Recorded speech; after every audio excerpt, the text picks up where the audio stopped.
If your income stops the moment you do, you are not living, you are surviving. You are renting your days, not owning them. Look around.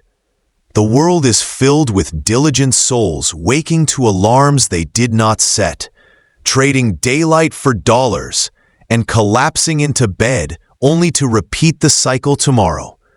This is not a life of design. It is a life of default. It is the weary tread of the economic treadmill, where harder work rarely leads to farther shores, only to deeper exhaustion. But what if you could step off? What if you could build something once, a wellspring of value, and watch it flow for a lifetime?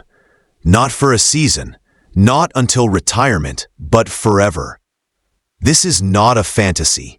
It is the fundamental shift from being a laborer in the vineyard of your own life to becoming the architect of its abundance.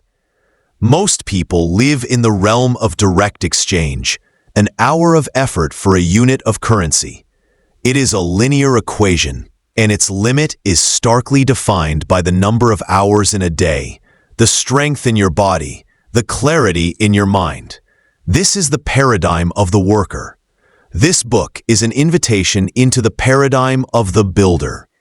The builder understands a profound and liberating truth. Wealth is not primarily about what you earn. It is about what you own that earns for you.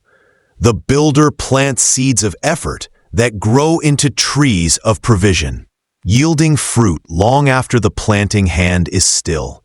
The journey from worker to builder requires no magic, only a metamorphosis. It begins not with a bank loan, but with a thought. It is forged not in the heat of a fleeting opportunity, but in the steady, disciplined flame of a new understanding. We will not speak of greed, for greed is a hollow master. We will speak of freedom. Freedom from anxiety over the next bill. Freedom to say yes to a child's request for your time, or no to a demand that violates your peace. Freedom to contribute from a place of abundance, not scarcity. This is the true purpose of wealth, to purchase the most precious and non-refundable commodity, your sovereignty over your own time and choices. This book is not a collection of financial tricks. It is a blueprint for a different life.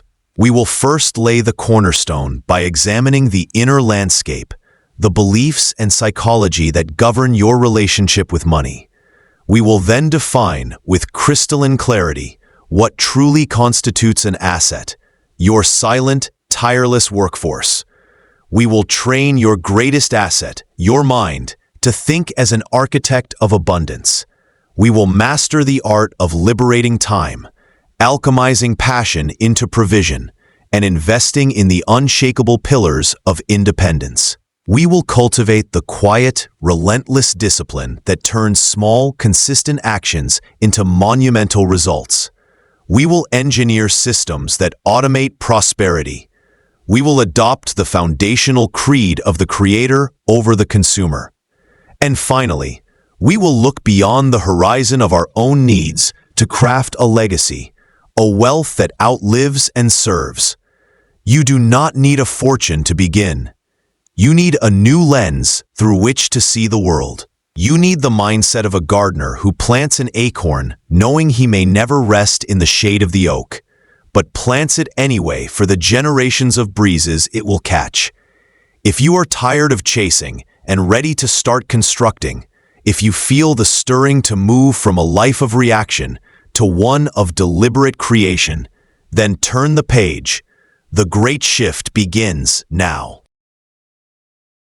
Before a single dollar is invested, before the first asset is acquired, wealth is born in the silent, fertile ground of the mind.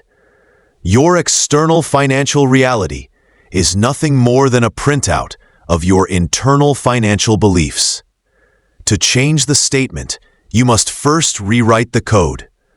Most approach money as a mathematical puzzle to be solved with more income. This is like trying to nourish a tree by painting its leaves green. True nourishment comes from the roots. hidden from sight. Your inner ledger, the sum total of your unconscious beliefs, fears, and stories about money, is the root system from which all financial fruits, bitter or sweet, will grow. The mirror of money. Money has no conscience, no agenda, no morality.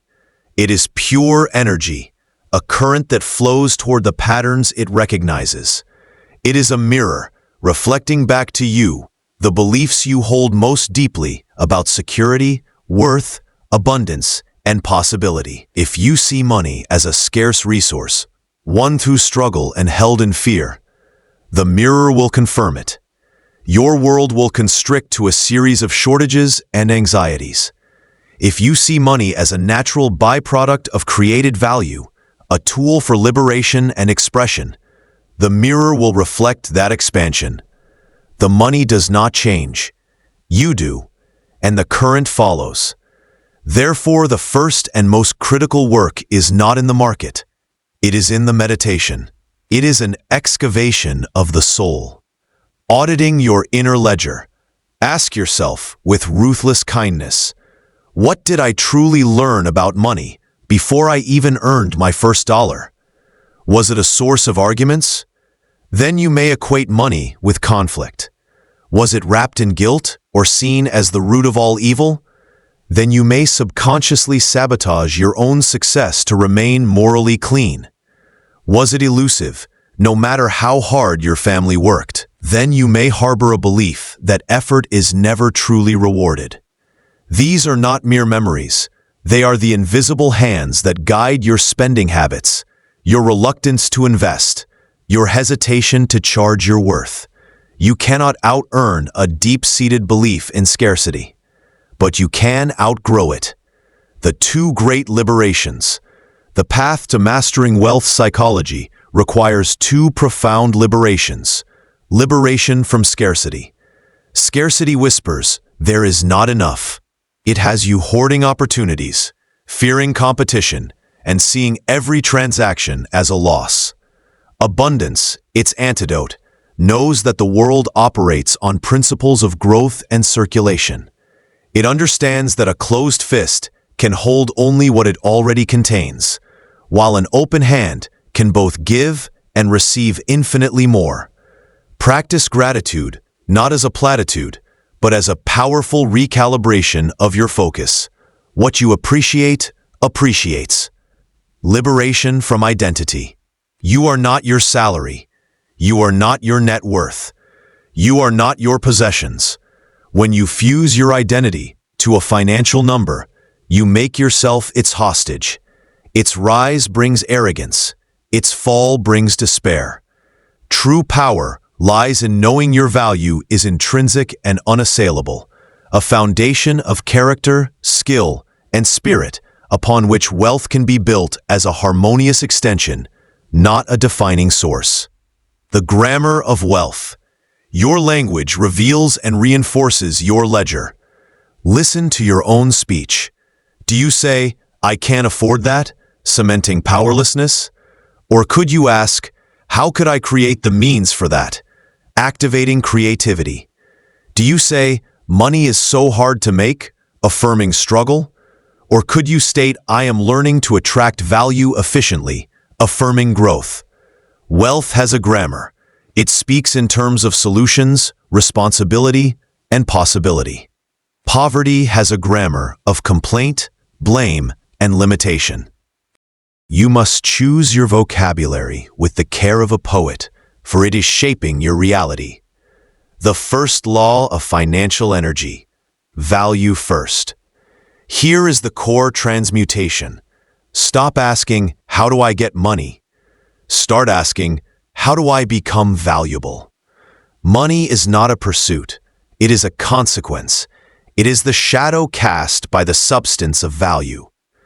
The market pays premiums for solutions, for beauty, for efficiency, for peace of mind, for lifted burdens. Focus all your energy on enlarging your capacity to create value.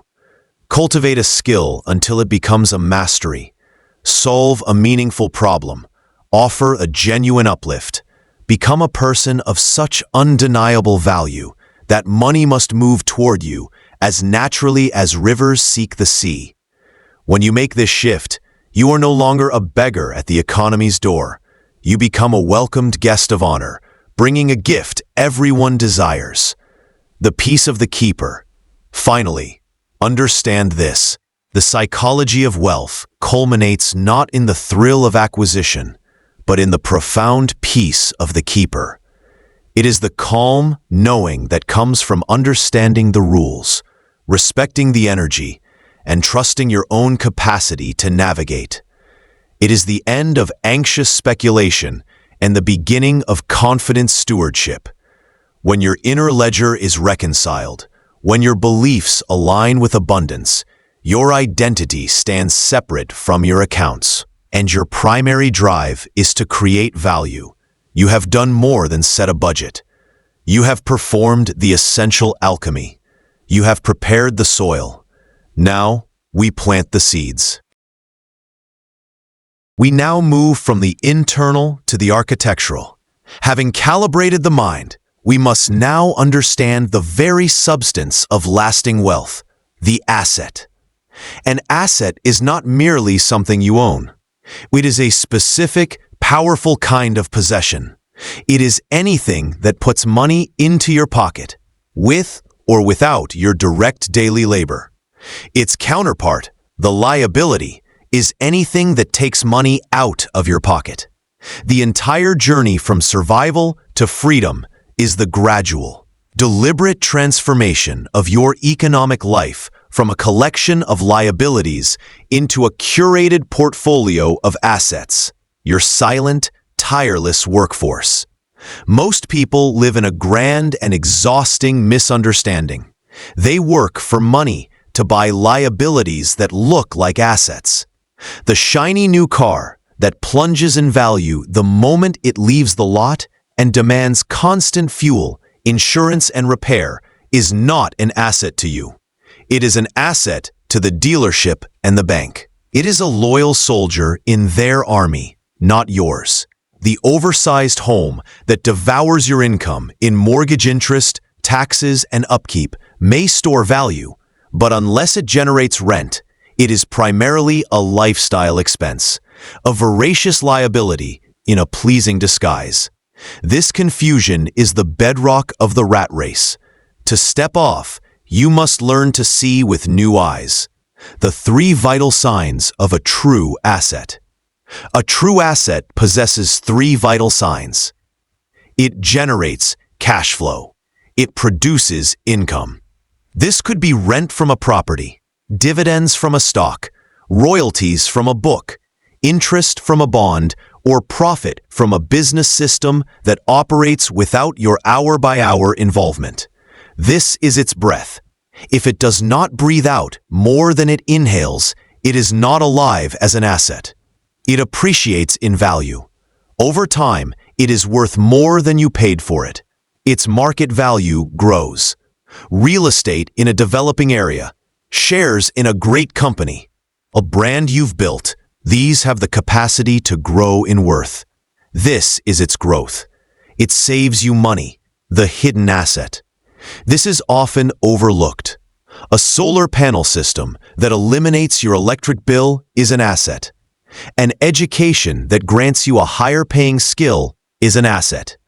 A well-maintained tool that allows you to create value is an asset. They create wealth not by putting cash in, but by stopping cash from flowing out, effectively paying you their own dividend in preserved capital. Your goal is to acquire and create things that exhibit at least one of these signs, ideally 2 or all 3. The builder's mindset, from consumer to creator. The average person sees the world as a mall, a place of consumption. The builder sees the world as a workshop, a place of creation. When you walk down a street, do you see only shops to spend in? Or do you see the building that could house a thriving business, the unmet need of the people passing by, the skill in your own hands that could solve a problem for them? Building your workforce begins with this shift. You must ask, constantly, what can I build or acquire that will work for me? Start small, but start solid.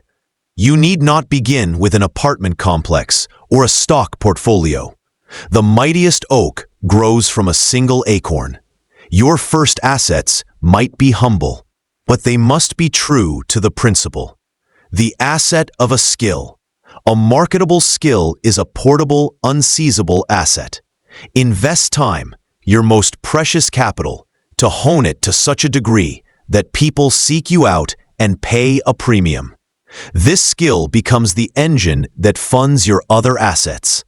The asset of a digital product, an ebook, an online course, a piece of software, a design template. You create it once. It can be sold 10,000 times without you lifting another finger. It is a perfect, scalable member of your silent workforce. The asset of a micro-investment. Using automated platforms to purchase fractional shares of index funds that represent ownership in hundreds of companies. You own a tiny slice of the world's productive machinery. It works while you sleep. The asset of a system. Even within a job, you can build systems, processes, templates, automations that make your results reproducible and efficient. This system, once built, creates space and mental capital you can use to build assets outside your job. The power of the portfolio.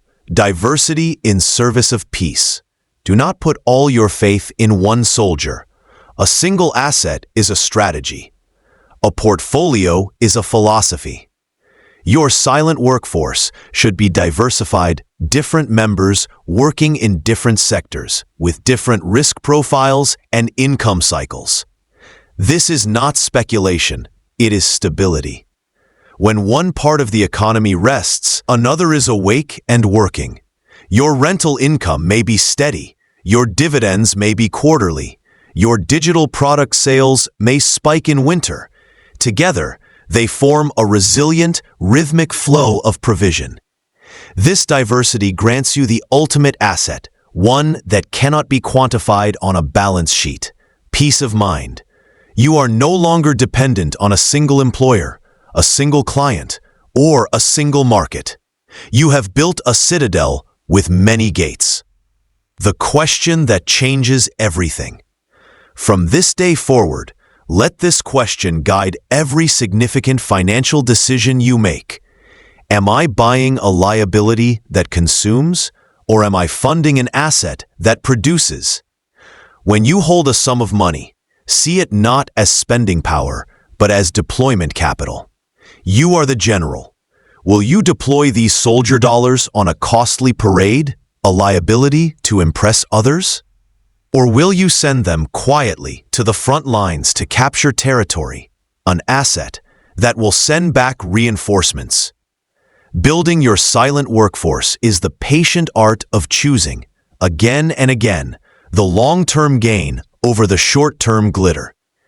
It is the commitment to live off the fruit of the tree, not by cutting it down for firewood.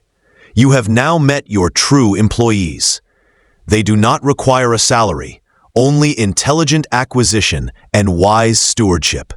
In the next chapter, we will train the general who commands them all, your own mind. You now understand the blueprint and the building blocks. Yet a blueprint without a builder is merely paper. The silent workforce of assets you seek to assemble does not respond to wishful thinking. It answers to clear command. That command center, the sovereign, the strategist, the creative force, is your mind. In the kingdom of your life, your mind must evolve through three distinct and vital stages: the humble apprentice, the strategic architect, and the wise king. Most live and die as perpetual apprentices in one domain or another, reacting to life's designs.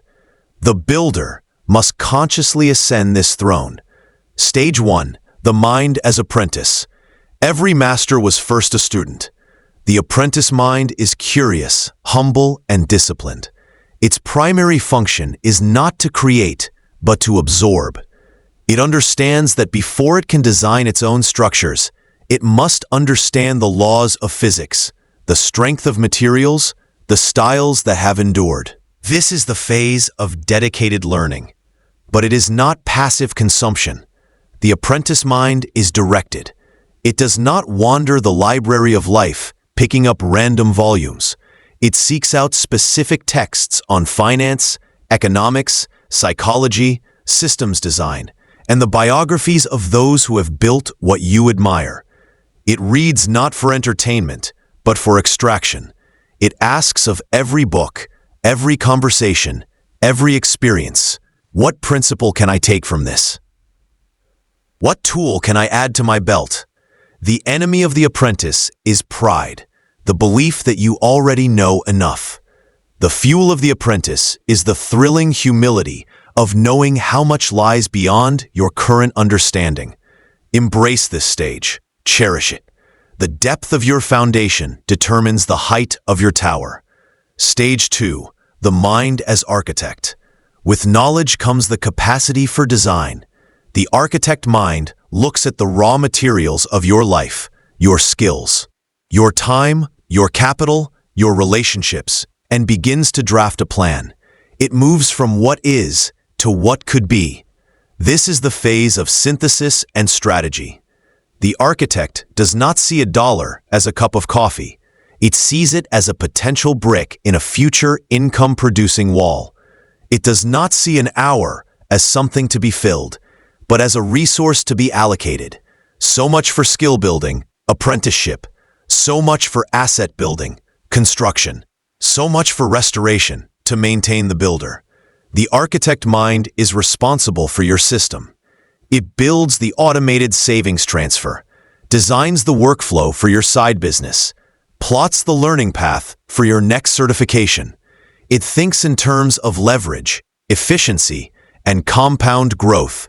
It is logical, sometimes ruthlessly so, because it serves a higher goal, the translation of vision into structure. The pitfall of the architect is cold rigidity, becoming so enamored with the plan that you forget its purpose is to serve human life, not to enslave it. Stage 3. The mind is king. The architect builds the palace. The king lives in it. This is the stage of wise sovereignty and integrated being. The king mind possesses the knowledge of the apprentice and the strategic capacity of the architect, but it rules from a higher principle, purpose and peace. The king does not micromanage the assets, the silent workforce. He has installed competent governors, systems, trusted advisors, automated rules. He is not obsessed with the daily fluctuations of the market. He is focused on the long-term health and expansion of the kingdom. His primary role is decision and direction at the highest level. This mind cultivates the inner tranquility required to lead. It manages not just money, but energy and attention. It knows when to act and when to patiently observe. It understands that its most valuable asset is its own clarity and calm, for from that stillness springs the most profound intuition and decisive action. The king mind makes choices from a place of abundance, not fear. It can say no to a good opportunity to preserve resources for the great one. It can weather a storm in one part of the kingdom because it has built diversification and resilience. Its power is not expressed in frantic activity, but in unshakable composure. The daily practice of sovereignty. Your mind will not ascend these stages by accident. It requires daily practice, the court rituals of your mental kingdom. The morning council, apprentice and architect. Begin each day with intentional learning, 15 minutes of reading on a key subject, and planning, 5 minutes reviewing the day's key architectural tasks. What one thing will you do to build or maintain an asset? The noon review, architect. 60-second checkpoint. Are you on plan? Has an emotional fire, anxiety, distraction pulled you from your blueprint? Recenter. The evening reflection. This is non-negotiable. Look back on the day, not with a checklist, but with wisdom. Where did you operate from fear? Where from purpose? What did you learn about yourself? This is how the king learns the temperament of his own heart, the most important terrain he will ever govern. Your mind is the lens through which you see all opportunities and the soil from which all your decisions grow. Train it to be an avid apprentice, a brilliant architect, and a wise king. When you do, you will find that building wealth is not a stressful scramble, but the natural, graceful output of a well-ordered inner realm. You have now met the builder. Next, we must address the builder's most precious resource, the very substance of life against which all wealth is measured. Time. We arrive now at the central paradox of true wealth. To gain possession of money, you must first relinquish your obsession with it. The ultimate prize, the currency that underpins all others, is time, the irreplaceable, non-renewable hours of your one and only life. Most live under the tyranny of the hourly exchange. They are day laborers in the field of their own existence, trading each golden hour for a silver coin. This is a linear economy with a brutal ceiling. There are only 24 hours in a day. You can trade them for more coins by working harder, but you cannot create more hours. This is the fundamental prison. The time liberation doctrine proposes a radical shift. Stop trading your hours. Start planting seeds that grow into trees which bear fruit across multiple seasons. This is the move from an income focus to a harvest focus. The 3 tiers of time. Understand that your hours exist in 3 distinct economic tiers. Traded time, the wages of survival. This is time directly exchanged for money. Your job, freelance work, consulting hours. It is necessary, especially at the start, but it is economically terminal. The moment you stop, the income stops. Your goal is not to vilify this tier, but to build bridges out of it. Invested time, the capital of creation. This is time you do not trade, but invest. You spend it building an asset, learning a high-value skill, creating a system, writing a book, recording a course. This time does not pay you now. It pays you later, and it pays you repeatedly. This is the most critical tier, where you are not a laborer, but a planter. The invested hour is a seed that contains within it the potential for 1,000 future harvests. Liberated time, the interest on your investments. This is the fruit. This is time that is wholly your own, paid for by the assets you built with your invested time. It is the dividend of your foresight. You are not working, yet your silent workforce is. You are reading to your child, hiking a mountain, thinking great thoughts, or simply resting in peace, and your economic engine hums along without you. This is freedom. The entire doctrine is about a deliberate migration from a life comprised mostly of traded time to one strategically balanced with invested time, resulting in the gradual, glorious expansion of liberated time. The art of strategic withdrawal to invest time. You must first reclaim it from the maw of low-value activity. This requires a ruthless audit and a strategy of withdrawal. Withdraw from consumption. For every hour you spend scrolling through the curated lives of others, ask, could this hour be invested in building my own? This is not about austerity, but about sovereignty over your attention, the feedstock of creation. Withdraw from perfectionism. The quest for the perfect plan is often a thief of time. The builder understands the principle of sufficient. Launch the modest product. Write the short book.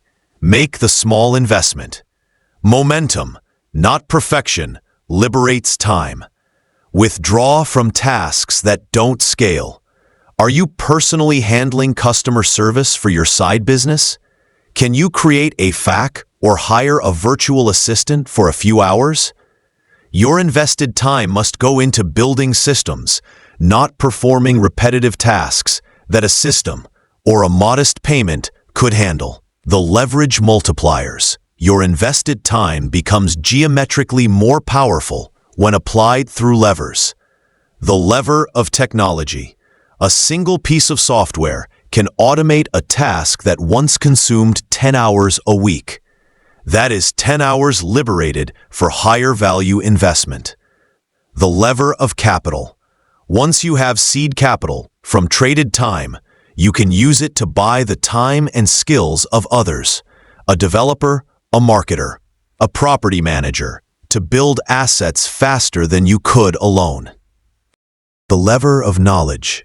An hour spent learning a fundamental principle of investing or business can save you 10,000 hours of future financial missteps.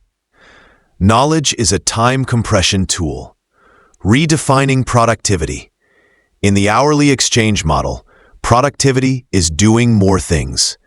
In the harvest model, productivity is doing more of the few things that create future time.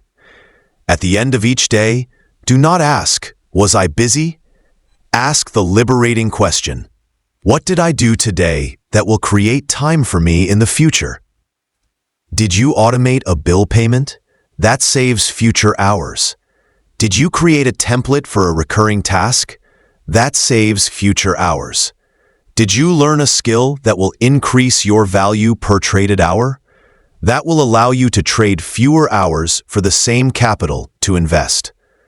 Did you add a brick to an income-producing asset? That asset will one day buy you hours. This is the profound shift. You are no longer just spending time. You are banking it.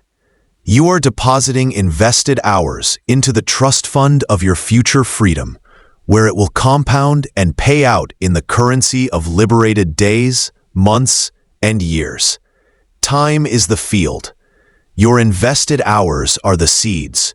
Your assets are the trees. And a life of purpose, peace, and presence is the everlasting harvest. Now that we have secured the builder and his most precious resource, we must answer the soul's deepest question. How do we ensure this work is not just profitable, but meaningful? A fortune built on boredom is a gilded cage.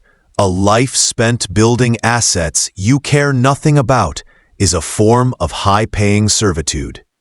We have spoken of mechanics of assets, mindsets, and time. Now we must speak of soul. For wealth without resonance is mere numbers. Wealth infused with purpose becomes a force of nature. This is the alchemy of purpose, the sacred process of transmuting the base metal of mere interest into the gold of enduring, passion-driven provision. It is not about following your passion in the fleeting romantic sense. It is about disciplining your passion into a structure that can sustain a life. Passion versus whim. First, we must distinguish. A whim is a spark bright, hot, and quick to fade. It is the sudden desire to paint, to garden, to start a podcast, born from a moment of inspiration, but lacking roots. Passion, in the builder's sense, is a steady flame. It is the topic you read about without being asked. The skill you practice where hours feel like minutes. The problem you are drawn to solve, not because it is easy, but because its solution matters to you deeply. Your authentic passion is your compass. It points toward the intersection of what you love, what you are good at, and what the world genuinely needs. At this crossroads lies not just income, but impact. The three-step transmutation, the alchemy from passion to provision, follows a precise, patient formula. The stage of identification, finding your ore. This requires deep, quiet introspection. Ask not, what would be fun, but what subject makes me forget to eat?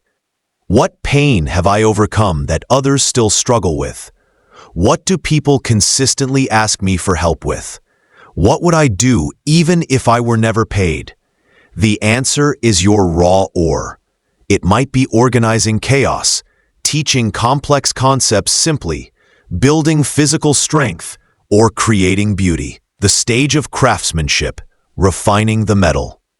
Passion alone is not a product.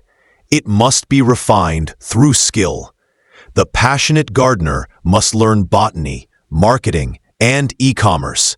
The passionate writer must master grammar, narrative, and publishing platforms. This stage is where the apprentice mind returns with focus. You take your raw passion and submit it to the discipline of craft. You become a serious student of your own joy. This builds the intrinsic value. The stage of architecture, forging the currency. Now the architect mind takes the refined metal of your skilled passion and forges it into a form the world can use and pay for. This is the move from being passionate to building something with it. The product, a course, a book, a physical good, a software tool. The service, coaching, consulting, performing, designing. The experience, workshops, retreats, community memberships. You are not selling your passion. You are packaging the value your passion allows you to create for others. The yoga teacher sells not her love of yoga, but the peace, strength, and clarity she can guide her students to achieve. Why purpose-driven wealth endures. Wealth built on passion has three formidable advantages. Resilience. When the inevitable storms come, market downturns, failed launches, criticism, your deep connection to the work itself will sustain you. You are not just chasing a payout. You are fulfilling a calling. This provides a fortitude that mere speculators lack. Authenticity. In a world of noise, authenticity is a clarion call. People are drawn to genuine passion. It builds trust faster than any advertisement. Your story, your belief in your work, becomes your most powerful marketing. It attracts a tribe, not just customers. Compound joy. The work replenishes you as you do it. The traded time feels less like a trade and more like an expression. The line between work and life softens, not because you're always working, but because your work is a natural, fulfilling extension of who you are.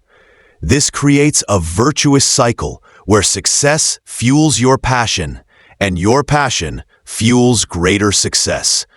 The guardrails of purpose. Beware of two pitfalls on this path. The pitfall of monetizing everything. Do not turn every hobby into a hustle. Some passions must remain sacred, unmeasured, and free from the pressure of performance. They are the wells from which you drink, not the pumps you labor at. Protect them. The pitfall of confusing passion with procrastination. I'm waiting until I'm more passionate can be a clever disguise for fear. Action often precedes passion. Start with curiosity, apply discipline, and passion will often meet you along the road, having been earned through your effort. The ultimate yield. The final yield of this alchemy is not a bank statement, but a life statement. It is waking up knowing that your economic activity is an extension of your deepest self.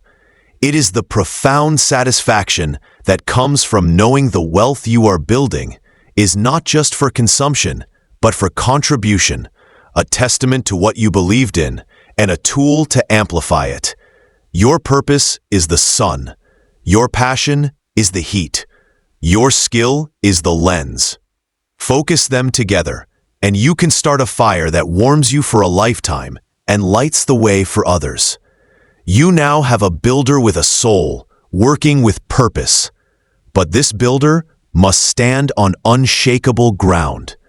We must now turn to the foundations that ensure no storm, financial or personal, can topple what you are building. A tower built on sand may rise quickly, impressively, but it cannot stand. We have spoken of building your silent workforce and infusing it with purpose. Yet all of this, the assets, the income, the passion, rests upon a foundation. Without a foundation, the first strong wind, the first market tremor, the first personal crisis can reduce your careful construction to rubble. True freedom, therefore, is not merely the presence of wealth, but the presence of unassailable foundations. These are the pillars of independence, investments not in external markets, but in the internal and enduring qualities that make you resilient, adaptable, and whole, regardless of your net worth. Money can be lost. These cannot be taken from you. They are your bedrock. The four inner pillars, the pillar of mindset fortitude. This is the keystone. It is the cultivated ability to see crisis as a temporary chapter, not the end of the story. It is the discipline of managing your inner narrative. When an asset loses value, do you hear the voice of panic shouting, "I knew it, I'll lose everything"? Or the voice of the architect calmly assessing, "This is a market cycle. My thesis remains. Do I rebalance?"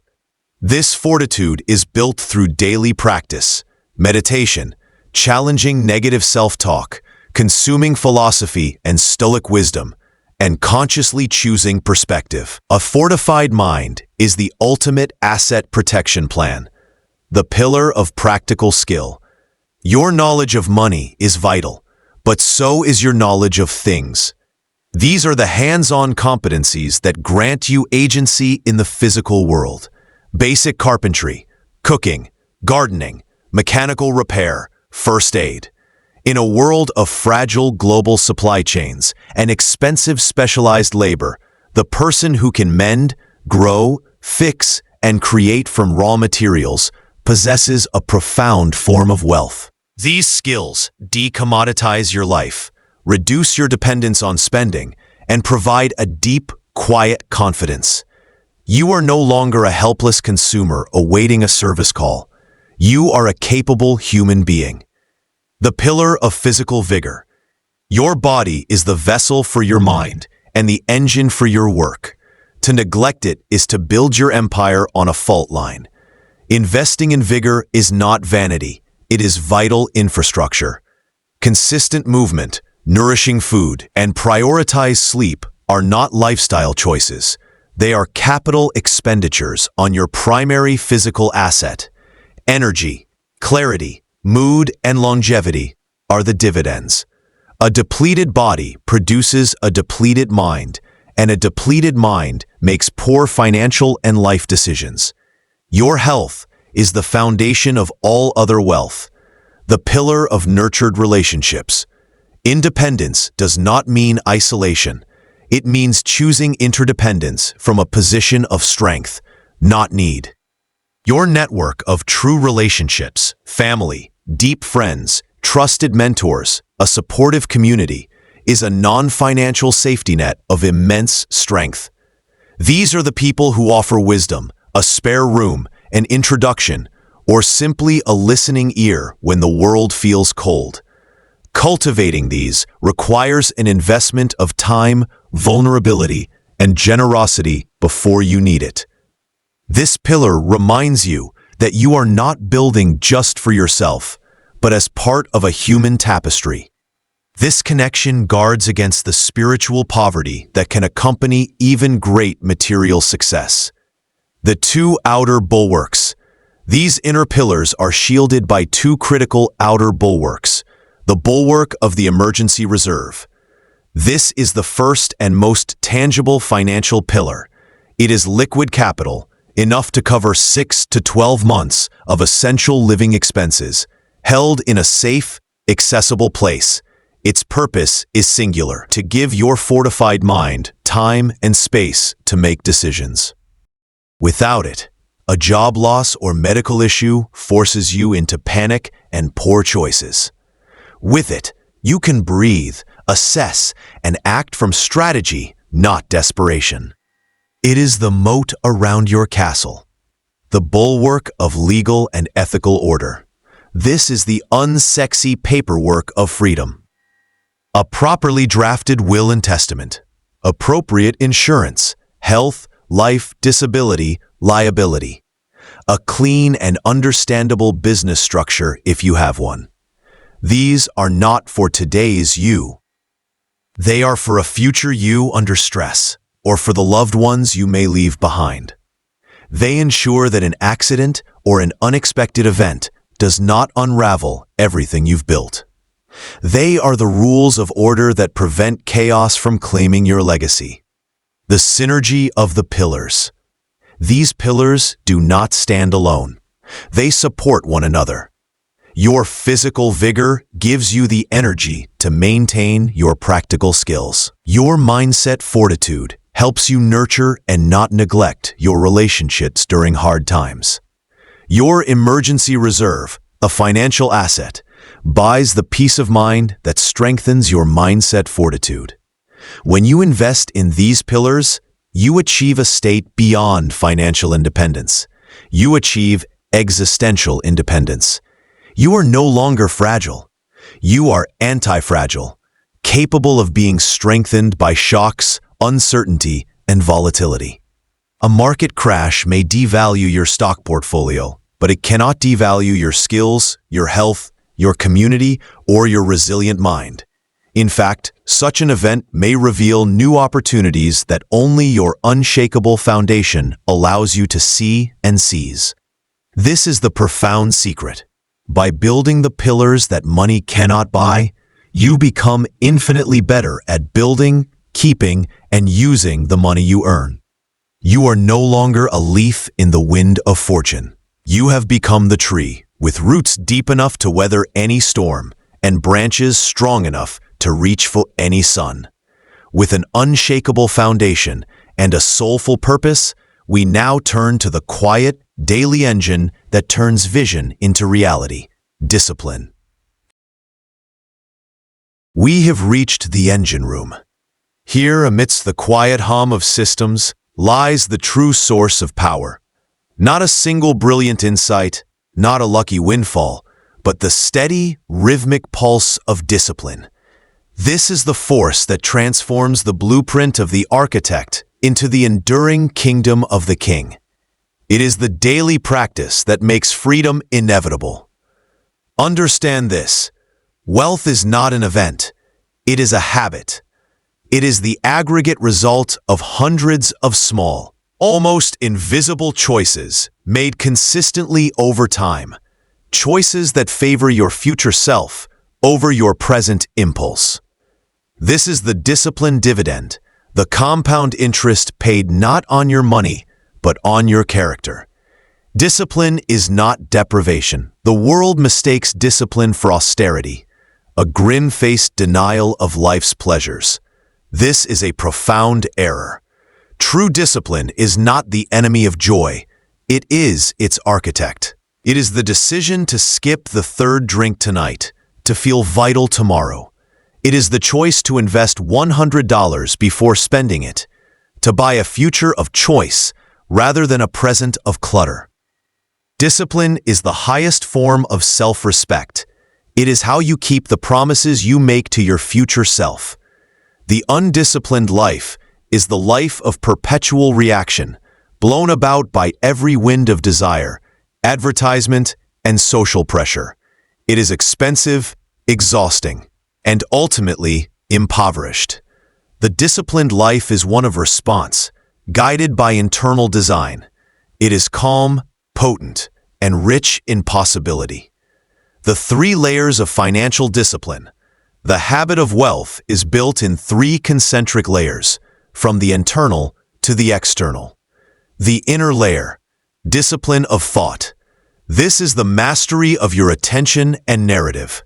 It is the daily practice of directing your mind toward abundance, possibility, and gratitude, and away from scarcity, complaint, and fear. It is the vigilant rejection of the thought, "I can't afford that," and its replacement with "How could I create the means?"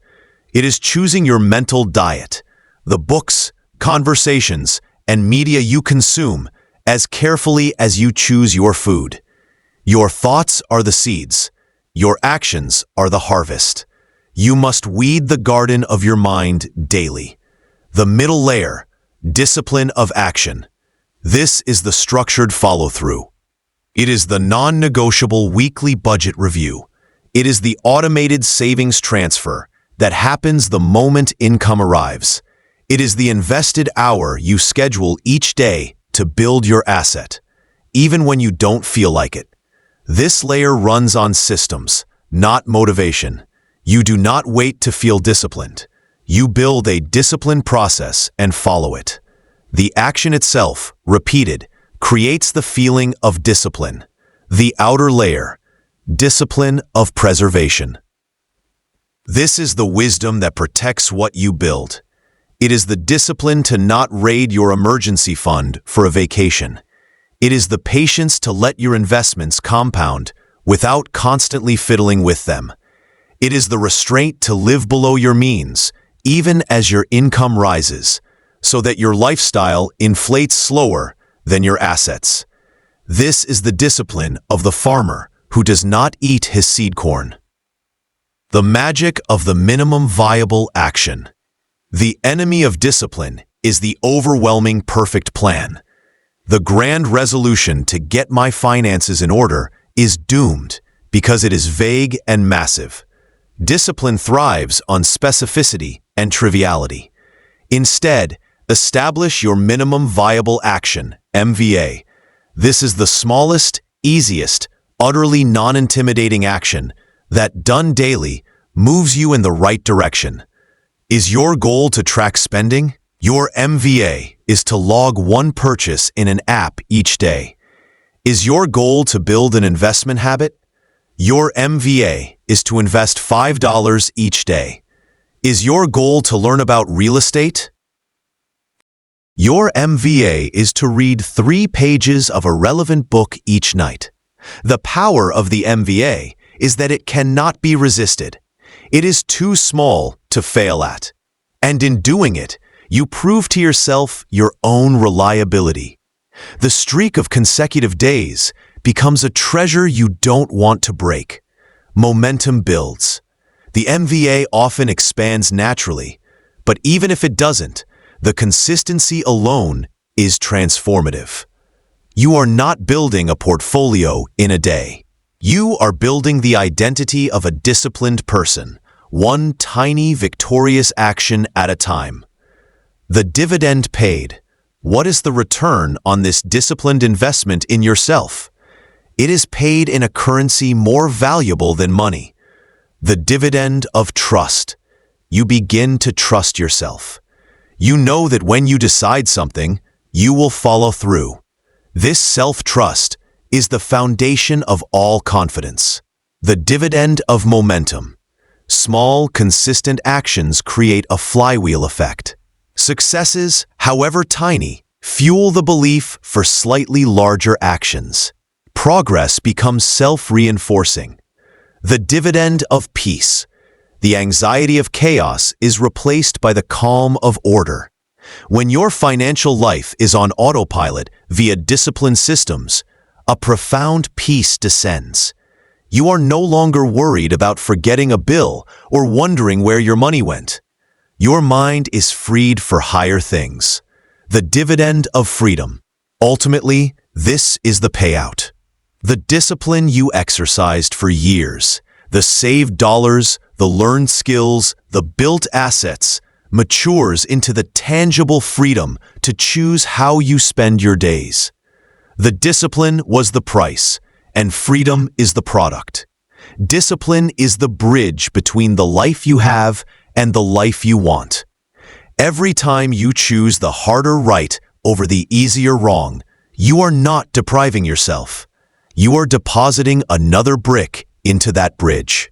You are paying your future self the discipline dividend.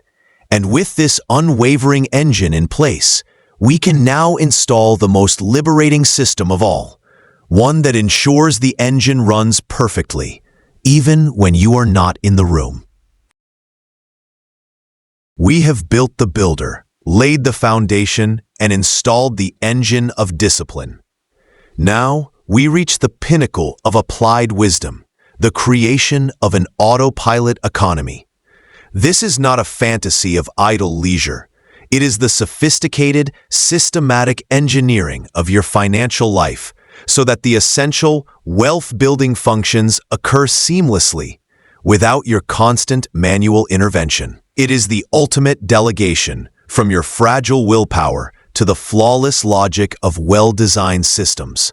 Stress is not caused by work. It is caused by uncertainty and the relentless burden of decision.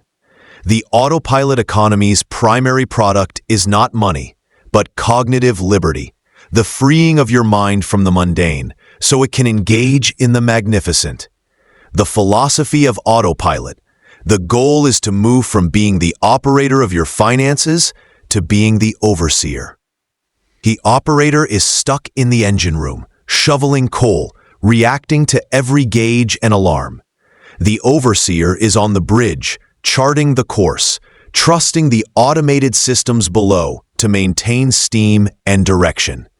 Your financial life should, in its essential maintenance, be as thoughtless and reliable as the thermostat that keeps your home comfortable. The three spheres of automation. The sphere of defense, protecting what you have. This is the automation of preservation. It is your first line of autopilot. Bill pay and subscriptions. Every fixed, recurring expense should be automated. Rent, mortgage, utilities, insurance premiums. This eliminates late fees, protects your credit, and removes a monthly mental chore. The emergency fund replenisher. Set a rule and an automatic transfer. Whenever my checking account balance exceeds X dollars on payday, transfer the surplus to the emergency fund until it reaches Y. The system guards your moat without you having to remember. The debt destroyer. Automate payments above the minimum for any liability. Set it and forget it.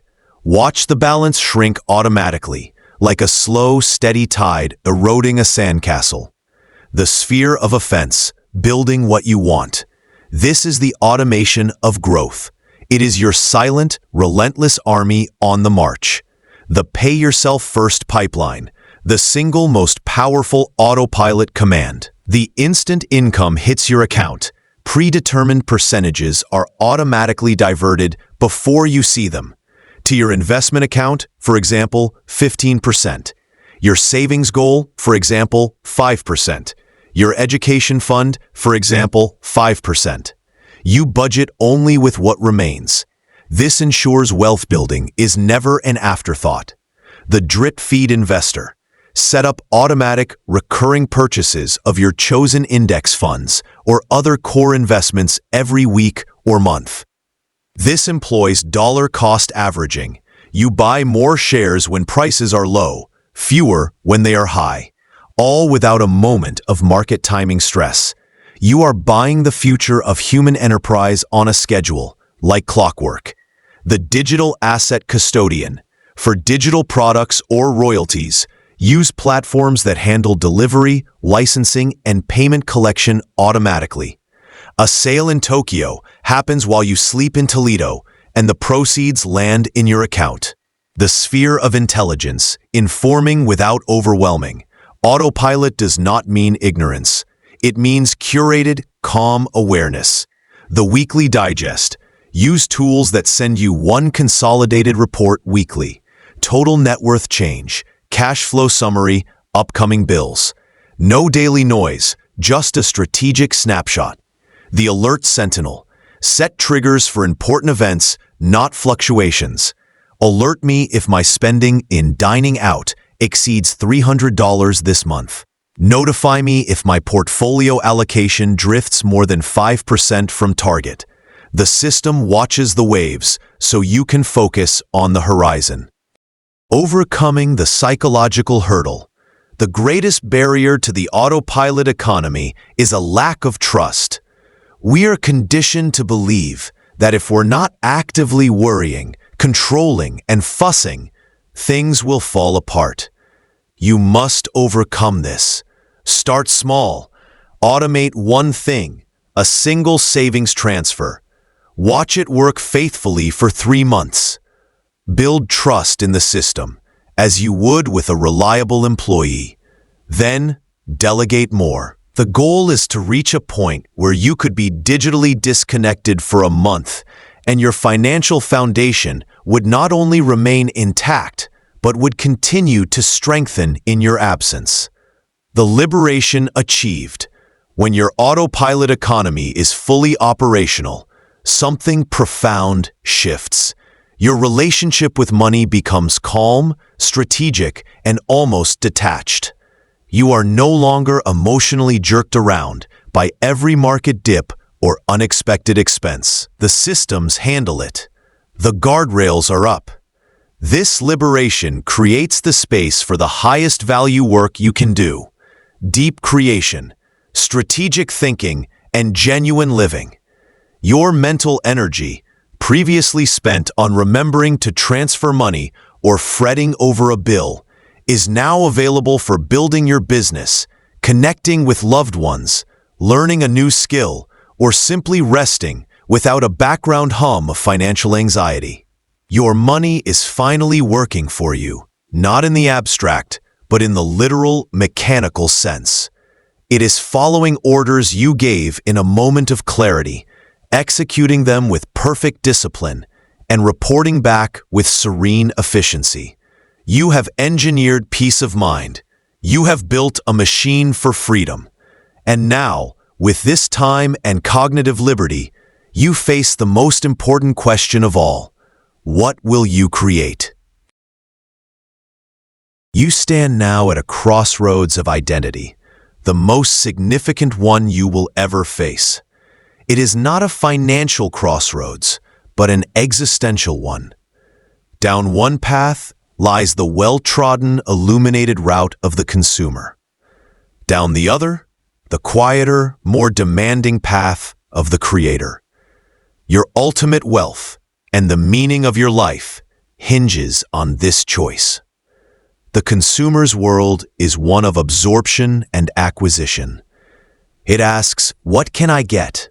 What can I buy? What can I experience for my own pleasure? It is a passive relationship with reality.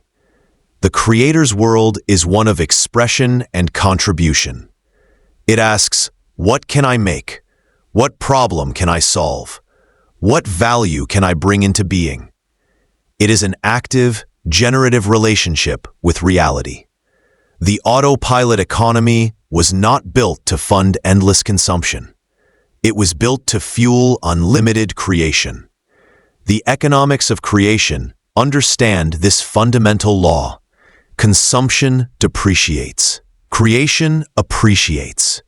When you consume a meal, a movie, a vacation, the value is realized momentarily. Then it decays into memory. The money is gone, exchanged for a fleeting experience. When you create a book, a business, a song, a solution, you birth an asset. Its value can persist, compound, and touch lives long after the act. The money you invest in creation, tools, education, time, is not spent. It is converted into a new form of capital that can generate returns indefinitely. The consumer grows poorer with every transaction, needing to earn more to consume more. The creator grows richer, as each act of creation adds another brick to an enduring structure. The mindset shift, from scarcity to generosity.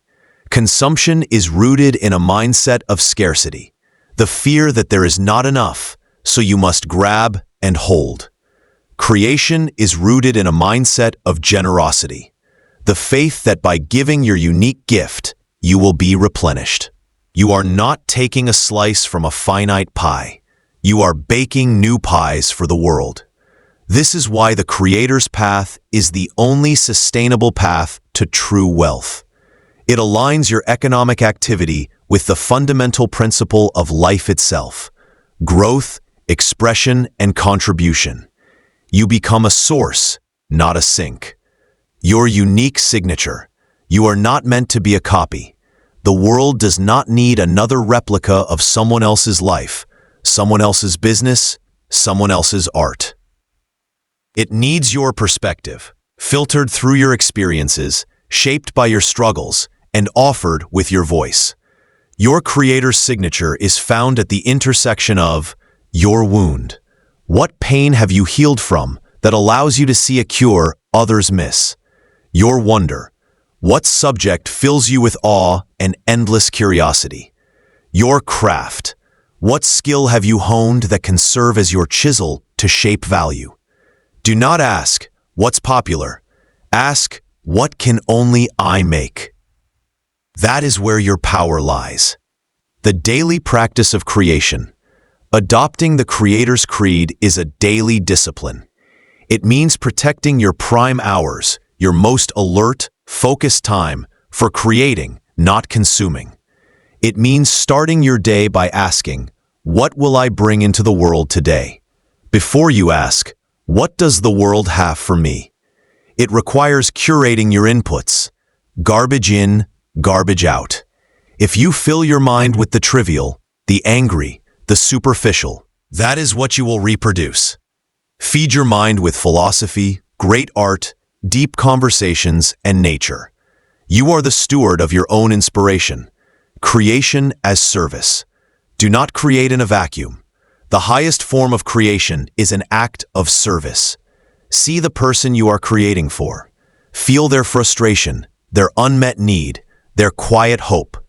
Your creation is the bridge between their current state and a better one. Whether you are writing a guide, building a time-saving app, composing a piece of music that lifts the spirit, or teaching a child to read, you are in service. This connection is what makes Creator's wealth meaningful. The money that follows is not the goal, but the proof, a token of appreciation from the world saying, thank you, that made a difference. The legacy of a creator. The consumer's legacy is a collection of receipts. The Creator's legacy is a catalog of contributions. Long after you are gone, what you built, the businesses that employ people, the art that moves hearts, the ideas that change minds, will continue to work, to inspire, to generate value. You will have achieved the ultimate. You will have made your mark on the permanent fabric of the world. Your autopilot economy is the garden. Your discipline is the tending. Your Creator's mind is the seed. What will you plant? Will you fill your plot with the pretty, annual flowers of consumption that must be replanted every season? Or will you plant oaks? Choose to be a creator. Build more than you consume. Give more than you take. In that choice, you will find not just wealth, but worth. You will have answered the silent, aching question of a life. What was I here for? You have built the systems, the mindset, and the purpose. Now, we must look to the horizon and ask the final, grounding question. What is it all for? What is the ultimate destination of a life well built? We have journeyed from the inner ledger to the autopilot economy, from the discipline of the self to the creed of the Creator. Now, we arrive at the final, grounding question, the question that gives meaning to all our building. What is it all for? Legacy wealth is not a larger number on a statement. It is the answer to that question. It is wealth that has matured beyond a tool for personal comfort and become a force for enduring good. It is the conscious design of your resources, financial, intellectual, spiritual, to create a positive impact that ripples outward in time, continuing its work long after your direct hand is removed. This is the stage where the king, having built a peaceful and prosperous kingdom, turns his gaze to stewardship and succession, the three dimensions of legacy. A true legacy is built in three dimensions, only one of which is financial, the dimension of financial continuity. This is the classic understanding, structures that provide for your loved ones and causes after you are gone. But it is not a mere lump sum inheritance, which can be dissipated in a generation. It is institutional wealth. It is the trust that pays for a grandchild's education, the donor-advised fund that sustainably supports a charity, the family business with clear governance that provides meaningful work and unity for generations. This wealth is not given. It is entrusted, with wisdom and intention woven into its very architecture. The dimension of intellectual and ethical inheritance.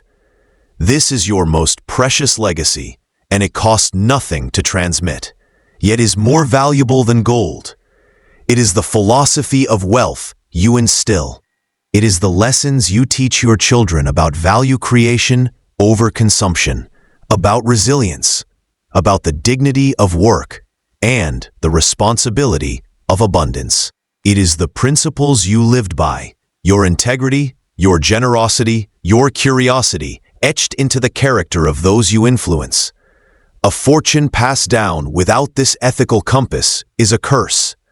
This intellectual inheritance ensures that future generations have the mindset to be good stewards, and perhaps even to build upon what you started. The dimension of inspired contribution. This is the legacy of your unique creator's spirit. It is the book you wrote that changes minds for centuries. The scholarship fund you endowed that allows a brilliant mind to flourish.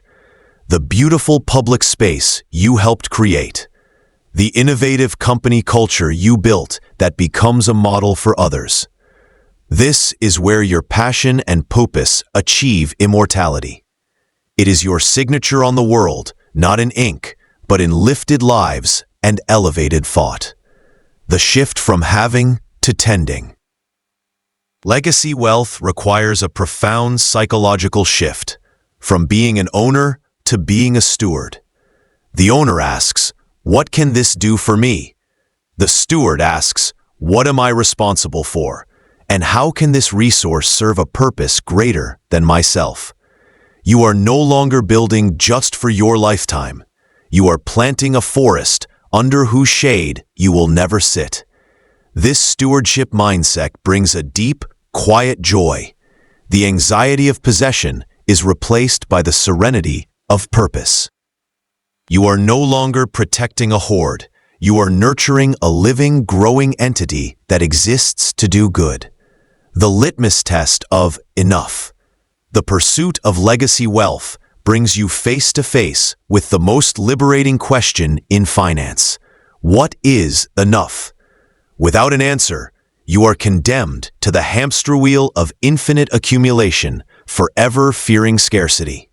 Enough is not a number, it is a state. It is the point where your means securely cover your needs and your meaningful wants, and where any surplus is consciously redirected from personal luxury to legacy building. Defining enough is an act of supreme freedom. It allows you to stop competing and start contributing. It turns surplus from a reason for more hedonism into fuel for philanthropy, mentorship, and profound creative freedom. Building your legacy blueprint. Crafting this legacy is not a task for your final years. It is a project to begin today. Clarify your core values. What principles are non-negotiable? Education, innovation, compassion. Your legacy must be an expression of these. Design the structures. With professional guidance, establish the wills, trusts, and legal/financial vehicles that will execute your vision with minimal friction and tax. Teach the philosophy. Have the conversations now. Share the why behind your decisions. Involve your heirs in the stewardship mindset. Pass on the baton of understanding, not just the keys to the vault. Live the legacy now. Do not postpone contribution. Mentor someone this year. Establish a small, recurring charitable gift. Write down your key life lessons. Let your legacy be a living thing you participate in, not a ghost you leave behind. The ultimate yield, meaning. The final yield of legacy wealth is not more money, but meaning. It is the knowledge that your life was not just a consumer of resources, but a generator of them. That your existence made the trajectory of your family, your community, or your field slightly better, permanently. You will have transformed your wealth from a static noun into a dynamic verb. It will no longer just be, it will do. It will educate, heal, inspire, create, and empower. It will have become, in the truest sense, alive. And in doing so, you will have achieved the highest and most complete form of freedom, the freedom from insignificance. You will have built not just a fortune, but a story, one that continues purposefully and powerfully, long after the final page of your own chapter is turned. The final page of a book is not an ending. It is a threshold. You now stand, blueprints in hand, at the border between understanding and action. The theories are clear, the principles laid bare. The silent workforce awaits its general. The autopilot systems yearn for their initial commands. The legacy is a blank page, eager for its first line. This moment of completion is also the moment of greatest peril. The danger of mistaking the map for the territory, of believing that because you have read about building, the building is done. It is not. All that has come before is but the gathering of materials in the quiet dawn. The sun is now rising on the construction site of your new life. And the only question that remains is this: where will you lay the first brick? Do not be paralyzed by the grandeur of the final vision. Every cathedral began with a stonemason choosing a single stone and setting it level upon the earth. Your first brick will be humble. It must be.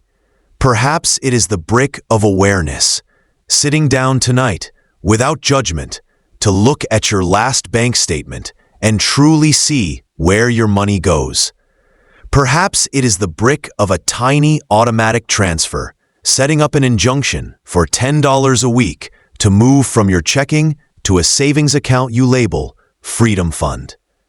Perhaps it is the brick of one invested hour, blocking tomorrow's calendar for 60 minutes to study one investment concept or to outline the digital product only you can create. Perhaps it is the brick of a single conversation, speaking with your partner or child about what enough means to your family, or asking a mentor a question that has been burning within you. This first brick is sacred. It is the physical manifestation of your decision to transition from a consumer of ideas to a creator of reality. When you place it, you will feel a quiet tectonic shift within. You will have moved from the audience to the stage, from the passenger seat to the driver's. You will have changed your identity, and identity is the mold from which all future action is cast. There will be days when the rain falls on the construction site, days when progress seems invisible, when doubt shouts that the foundation is too small, the vision too vast. On those days, do not look at the unfinished archways. Look down at your hands. Remember the first brick. Remember the choice you made to place it. Then find the next one, and the next. The systems you build will gain strength from their own momentum. The discipline you cultivate will become its own reward. The purpose you forge will become your compass through every storm. You are not building a prison of numbers. You are engineering a playground for your soul's highest callings. You now know that money is not the goal. It is the clay. Freedom is the goal. Purpose is the goal. Legacy is the goal. Money is merely the remarkable, malleable material that allows you to sculpt that life into being. So close this book and begin. Pick up your first brick. Feel its weight, the weight of potential. Set it down with intention. Hear the solid thud of commitment. And then tomorrow, as the sun finds its way to your window once more, return to the site. Your silent workforce is waiting.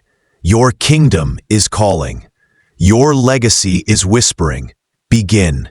The builder's time is now.